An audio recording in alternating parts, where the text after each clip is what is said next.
Jen Petty, CrossFit Magnolia. This is Coach Development Lesson 5, Scaling Effectively. So for our workout today, we have 4 rounds. Each round has a 50-foot sled push. This is a heavy sled push, 5 by 45 and 4 by 45 for the ladies, heavier than normal. We would expect that to take about 45 seconds. We've got 10 ring muscle ups, high skill gymnastics movement here with a lot of fatigue as we go through the further sets. We would expect 1.5 at our fastest and up to 2.5 in our later rounds. And then we have a 500 or 400 meter row we want this target to be 2 minutes. So I'm looking at about 5 minutes per round. So that gives me 20 minutes plus or minus 2 minutes for a total range of 18 to 22 minutes. Now scaling this workout, our stimulus is long and heavy. So I don't want to take that away from our athletes, but I also don't want to make it so that it doesn't fit where our athletes are. For our beginner or our deconditioned athletes, I want them to pick a light sled, lighter than our stimulus, but something that they can go all 25 feet, but they want to take that break after the 25 feet.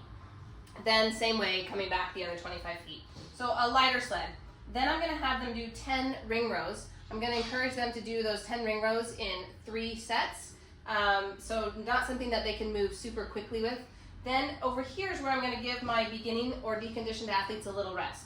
I'm gonna have them on a 1.5 minute row, so rowing for time instead of our distance, but then I'm gonna include a 1 minute scheduled rest for them so that they can get ready for the next round. For my intermediate athletes, I'm going to decrease the sled weight. I'm gonna have some intermediate athletes that can hit this weight, and that's great for them.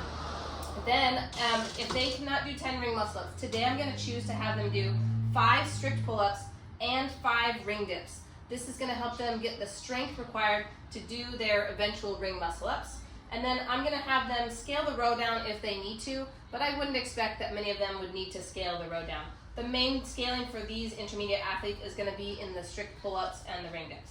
Finally, for my potential injury athletes, I'm gonna have them do a sled pull here. I think this is gonna be better for their injury recovery.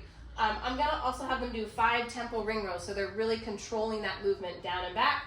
And then finally, I'm gonna have them do a 2-minute row at a moderate pace here. I don't want them to go crazy with the row, but I think that rowing mechanics would be good for them in the recovery. And this is how I would scale this workout.